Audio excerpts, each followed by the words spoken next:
곧 예배가 시작됩니다. 온라인으로 하나님께 드리는 예배에 정성을 다해 임해 주시기 바랍니다.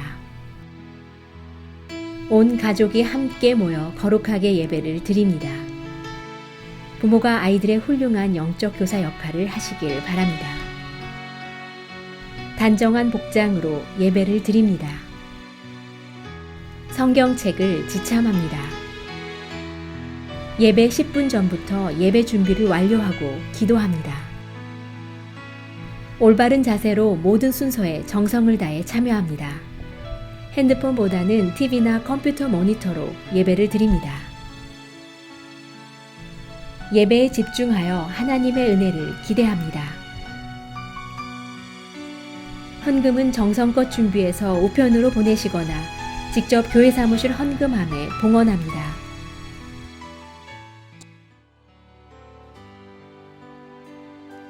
주의 음성을 내가 들으니 사랑한다 말일세. 맹렬 마음으로 주께 가오니 나를 영접하소서. 한번 더 고백합시다. 주의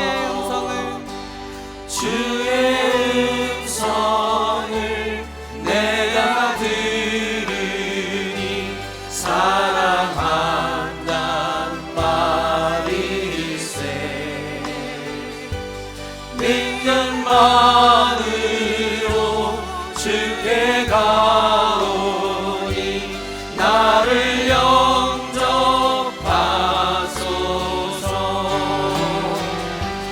내가 매일 십자가 앞에 더 가까이 가오니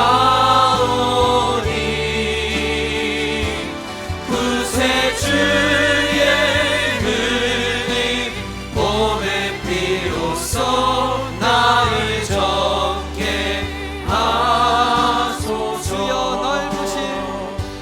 주여 넓으신 은혜 베푸사 나를 받아주시고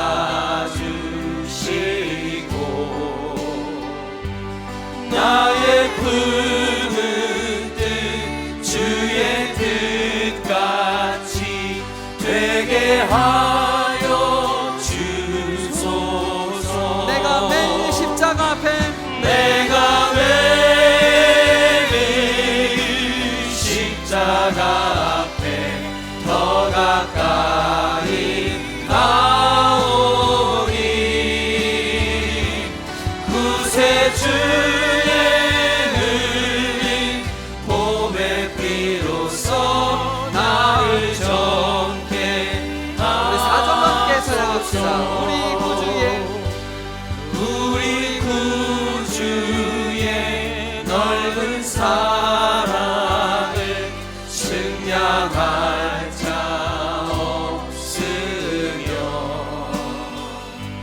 주가 주시는 참된 기쁨도 헤아릴 수 없도다. 내가 매일 십자가 앞에 더 가까이 가오니 구세주의 흘린 봄의 피로써 나를 정케 하소서. 내가 매일 십자가 앞에 내가 매일 십자가 앞에 더 가까이 가오니 구세주의 흘린 봄의 피로써 나를 정케 하소서.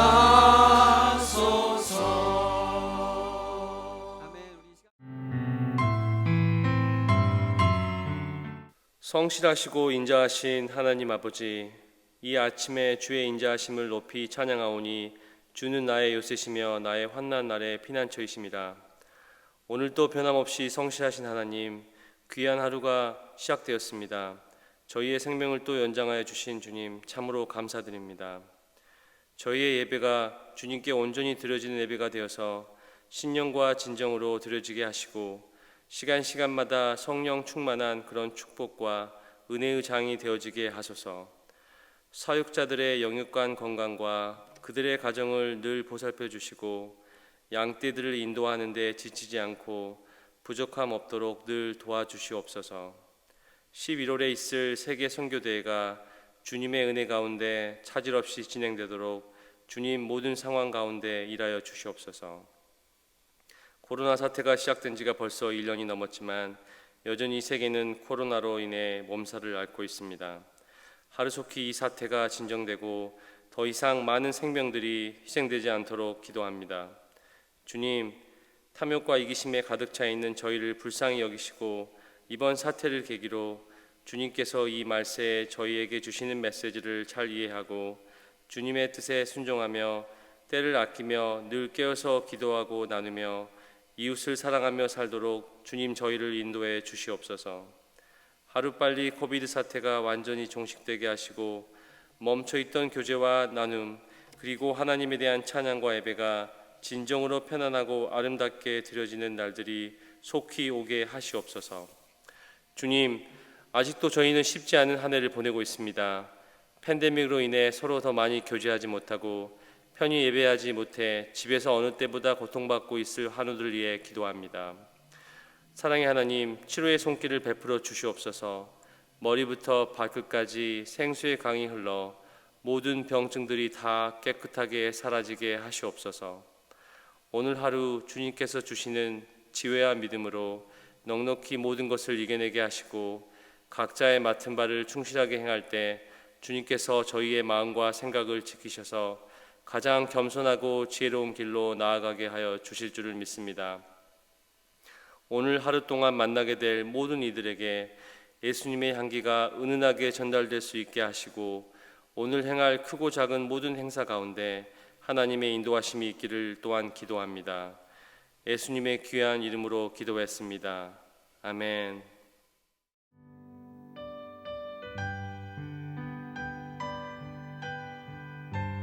오늘 우리에게 주시는 하나님의 말씀은 출애굽기 13장 1절부터 10절입니다. 함께 봉독하시겠습니다.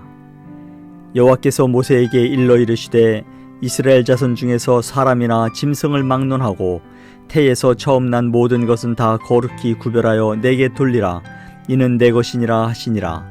모세가 백성에게 이르되 너희는 애굽 곧 종되었던 집에서 나온 그날을 기념하여 유교병을 먹지 말라. 여호와께서 그 손의 권능으로 너희를 그곳에서 인도해 내셨음이니라.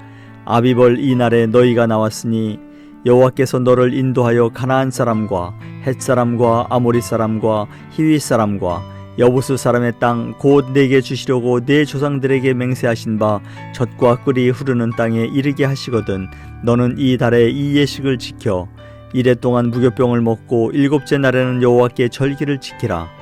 이래 동안에는 무교병을 먹고 유교병을 네게 보이지 아니하게 하며 내 땅에서 누룩을 네게 보이지 아니하게 하라.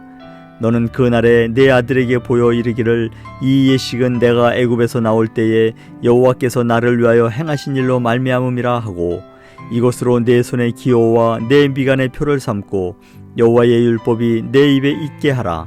이는 여호와께서 강하신 손으로 너를 애굽에서 인도하여 내셨음이니 해마다 절기가 되면 이 규례를 지킬지니라.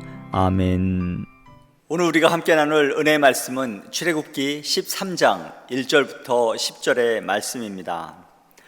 오늘 본문은 하나님께서 하나님의 주권적인 역사로 이스라엘 백성들을 출애굽하게 한 후에 이스라엘 백성들로 하여금 애굽의 장자들이 모두 죽는 그러한 장자 재앙의 속에서도 그들을 보호하시고 그들을 인도하신 하나님의 은혜를 기리도록 하기 위해서 처음 태어난 초태생을 모두 하나님께 구별해서 드리도록 하는 그러한 규례를 주시고 그들로 하여금 무교절들을 지키도록 하는 그러한 것들을 다시 한번 강조하는 것을 보게 됩니다. 무교절에 대한 규례는 이미 앞부분인 출애굽기 12장 15절에서 20절에서 지난 월요일에 노희교 목사님께서 말씀하신 것을 아마 여러분 잘 들으셨을 줄 믿습니다. 오늘 본문에서 하나님께서 다시 한번 이스라엘 백성들에게 재차 강조하고 있는 것을 보게 됩니다. 어떤 절기든지 그 절기를 통해서 주시는 의미가 중요합니다.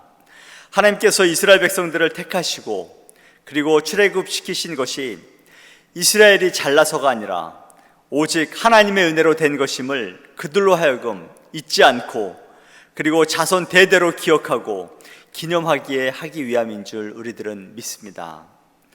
이것이 우리에게 주는 영적인 교훈도 이와 마찬가지라고 믿습니다.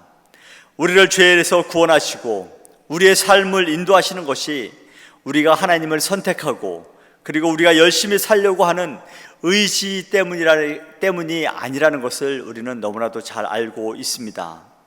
하나님의 선택하심과 인도하심이 있었기에 우리가 여기에 있다는 것을 꼭 기억하시고 하나님의 구원하심과 은혜를 잊지 말고 늘 하나님과의 관계를 지속하고 하나님의 은총에 감사하며 살아가라는 것입니다.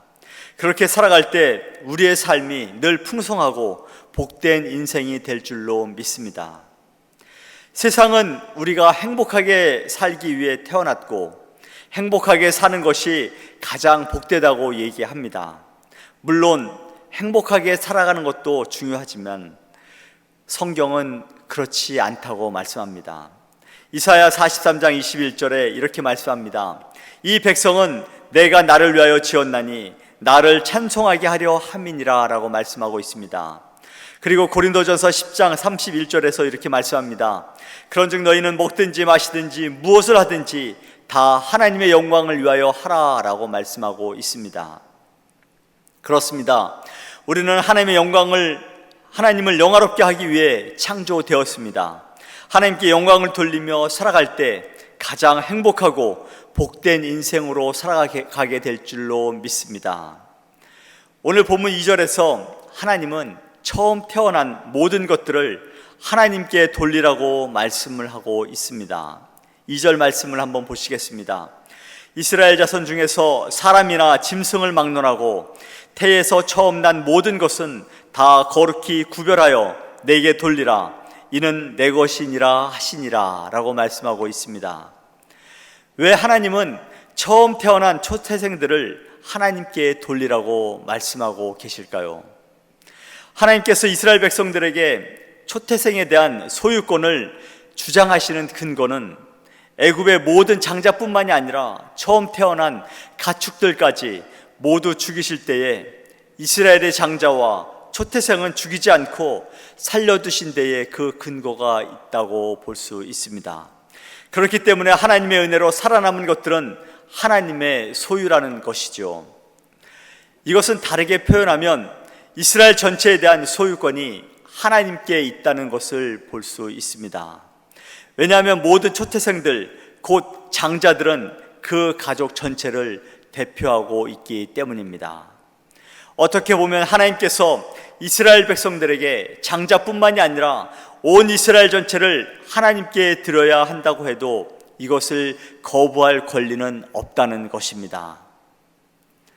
초태생에 대한 소유권뿐만이 아니라 그 모든 것이 하나님께 속해 있다는 것이죠. 그렇습니다. 이스라엘 백성들에게 초태생을 하나님께 바치도록 하신 것은 하나님만이 온 이스라엘의 주인 되시고 구속자 되심을 고백하게 함으로써 인생의 주인이 하나님임을 잊지 않게 하시기 위한 하나님의 사랑의 표현이라는 것입니다. 이 말씀이 우리에게 주는 교훈은 우리 성도들에 대한 소유권이 각자에게 있는 것이 아니라 살아계신 하나님께 있는 것과 같다는 것입니다. 여러분이나 저나 모든 사람들이 죄 아래에서 죄로 말미암아 영원히 죽을 수밖에 없는 그러한 상황 가운데서 하나님께서는 우리들을 구원해 주신 줄 믿습니다. 하나님께서는 우리를 죄인들 가운데서 구별하셔서 예수 그리스도의 대속 사역을 위해서 구속해 주시지 않으셨습니까? 하나님을 믿는 우리 성도들은 당연히 하나님의 소유된 하나님의 백성들인 것입니다. 베드로 사도는 이렇게 고백하고 있습니다. 베드로전서 2장 9절입니다. 그러나 너희는 택하신 족속이요 왕같은 제사장들이요 거룩한 나라요 그의 소유가 된 백성이니 이는 너희를 어두운 데서 불러내어 그의 기이한 빛에 들어가게 하신 이의 아름다운 덕을 선포하게 하려 하심이라 라고 말씀하고 있습니다. 우리는 하나님의 소유이고 하나님의 백성이기에 우리의 소유 중에서 귀한 것들을 구별해서 하나님께 드리는 것이 마땅한 것임을 고백하게 됩니다. 하나님께 드리는 것을 즐겨하시는 여러분과 제가 되기를 소망합니다. 우리의 모든 것들이 하나님께로부터 왔음을 고백하면 하나님께 드리는 것이 무엇이 아깝겠습니까?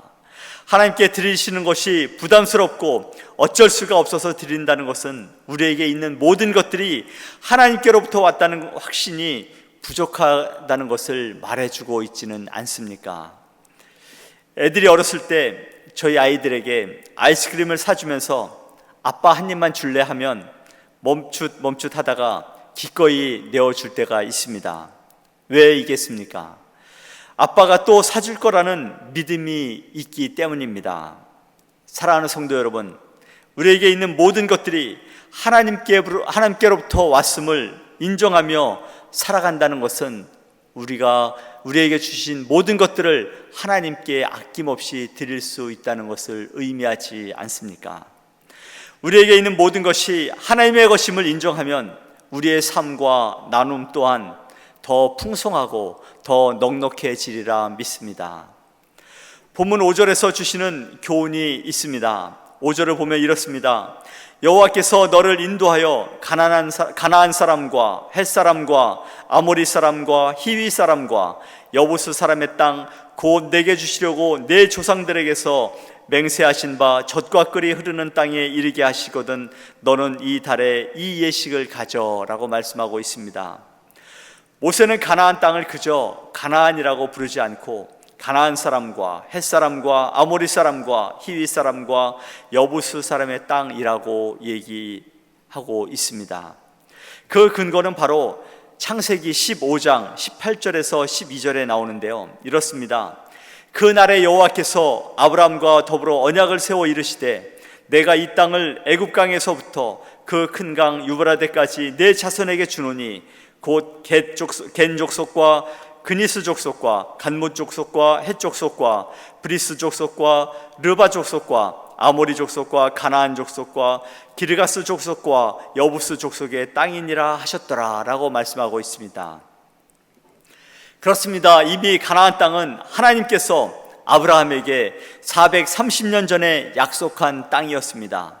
가나안에 살고 있던 사람들에게는 웬 뚱단지 같은 소리야 하라고 할지 모르지만 창조주 하나님, 만물의 주인 되시는 하나님께서 아브라함과 430년 전에 그 땅을 아브라함의 후손 이스라엘 백성들에게 주시기로 약속한 땅이었습니다.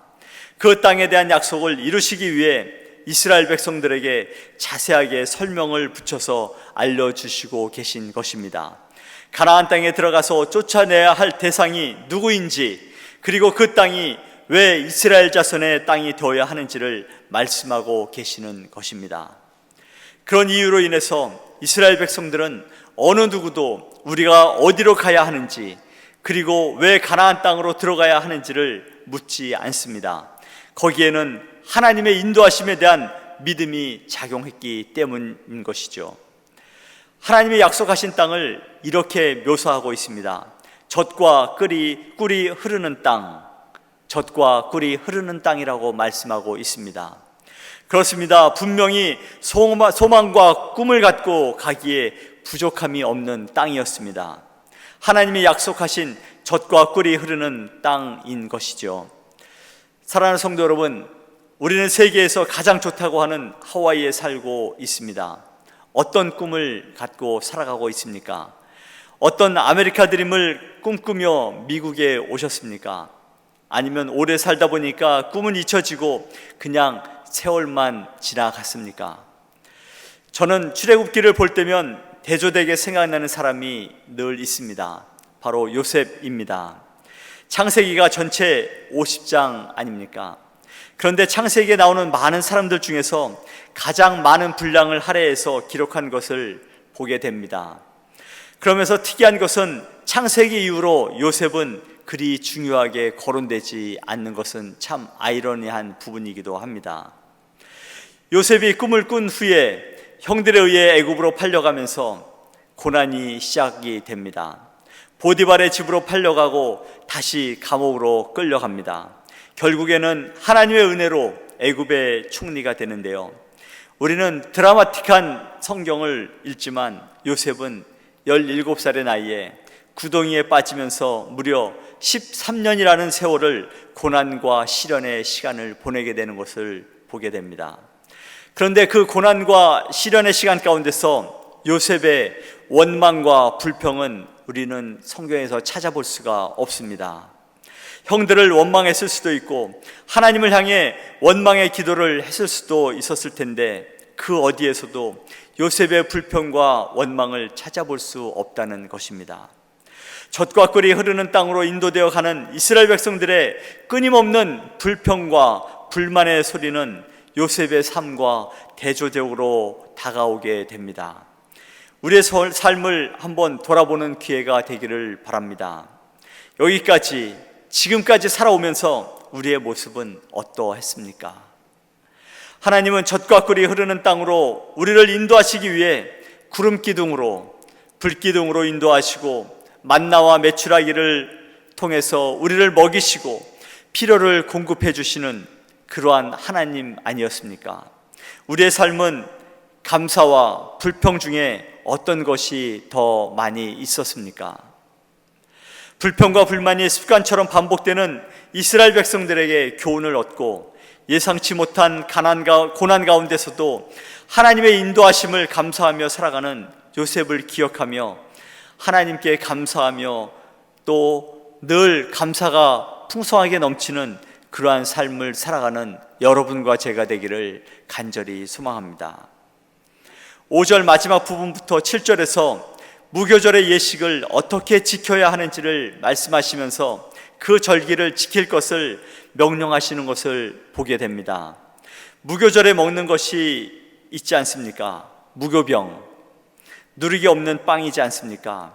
일반적으로 빵으로 부풀리기 위해서는 누룩이 필요한데 하나님께서는 무교절에 누룩을 넣지 않는 빵을 만들어서 먹으라고 명령하십니다.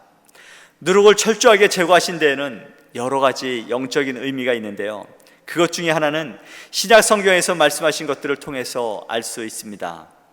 예수님께서 누룩의 비유를 통해서 말씀하시는 것을 보게 됩니다. 누룩의 비유가 전부 나쁜 것은 아니지만 대체적으로 어두운 면이나 변질된 신앙을 말씀하실 때면 누룩의 비유를 통해서 반드시 제거해야 할 것을 말씀하시곤 하십니다. 그 대표적인 것이 마태복음 16장 6절입니다. 예수께서 이르시되 삼가 바리새인과 사두개인들의 누룩을 주의하라 하시니 라고 말씀하고 있습니다. 하나님께서는 무교절 기간 동안 이스라엘 안에서 누룩을 완전히 제하라고 명하십니다. 온갖 더럽고 죄악된 옛 본성을 상징하는 누룩을 눈에 보이지 않을 정도로 완전히 제거하라고 명령하심으로써 이스라엘 백성들로 하여금 애굽 생활로 상징되는 구원받기 이전에 더럽고 부패한 삶을 완전히 버리라고 말씀하고 있습니다. 이제는 하나님의 백성으로서의 구별된 삶, 거룩한 삶을 살도록 요구하고 계시다는 것을 깨닫게 됩니다. 누룩을 제거하고 만든 빵이 무슨 맛이 있겠습니까?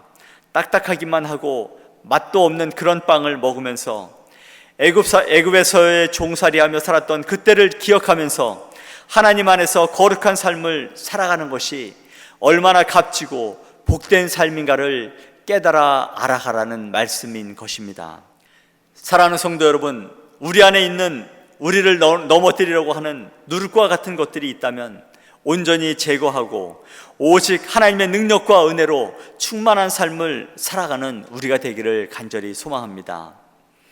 본문 8절과 9절에서 우리에게 중요한 메시지를 전해주는 말씀이 또 한 가지 있습니다. 이렇습니다. 너는 그날에 내 아들에게 보여 이르기를 이 예식은 내가 애굽에서 나올 때에 여호와께서 나를 위하여 행하신 일로 말미암음이라 하고 이것으로 내 손의 기호와 내 미간의 표를 삼고 여호와의 율법이 내 입에 있게 하라. 이는 여호와께서 강하신 손으로 너를 애굽에서 인도하여 내셨음이니라고 말씀하고 있습니다. 우선 8절 전반부에 나오는 내 아들에게 보여라는 말은 내 자식들에게, 내 후손들에게 보여주어 잊지 말라는 말씀입니다. 대대로 전승이 되어서 하나님의 구원하심과 은혜를 잊지 말라는 말씀인 것이죠. 그리고 9절에서 내 손의 기호와 내 미간의 표를 삼고 여호와의 율법이 내 입에 있게 하라라는 말씀은 두 가지로 나누어 볼 수 있는데요. 첫 번째는 손의 기호를 삼고 내 입에 있게 함으로 인해서 하나님의 말씀을 잊지 않도록 하나님의 구원의 역사를, 애굽에서 구원하신 하나님의 능력과 하나님의 은혜를 잊지 말라는 말씀인 것입니다. 손에 있는 것은 우리가 자주 보지 않습니까? 그리고 입으로 늘 중얼거리면서 하나님의 말씀을 기억하라는 것입니다. 하나님의 말씀을 가까이 하고 날마다 묵상하며 살아갈 때 죄로부터 승리하는 삶을 살아가게 되는 줄 믿습니다. 하나님의 말씀을 멀리하고 기도하기를 게을리할 때 사탄에게 노출이 될 뿐만이 아니라 사탄의 유혹에 넘어지기 쉽습니다. 하나님의 말씀을 가까이 함으로 승리의 삶을 살아가시기를 소망합니다. 그리고 미간의 표를 삼는 것은 나를 위한 것보다 타인을 위한 것이 더 많습니다. 거울이 흔하지 않던 시대 아니었습니까?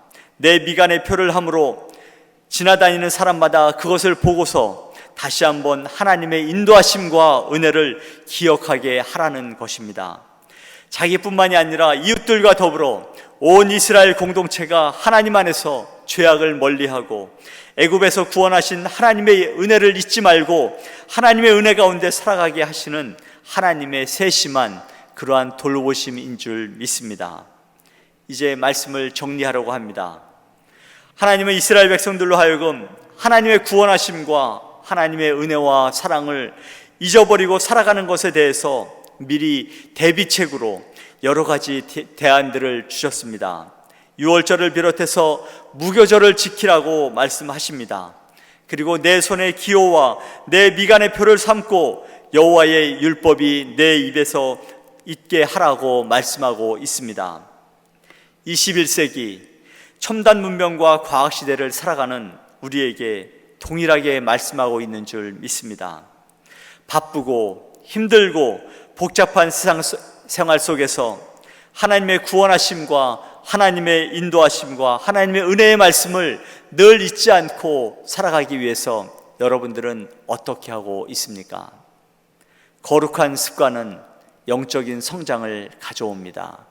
하나님의 말씀을 잊지 않기 위해서, 하나님의 말씀을 늘 기억하기 위해서 거룩한 습관들을 갖는 여러분과 제가 되기를 다시 한번 간절히 소망합니다.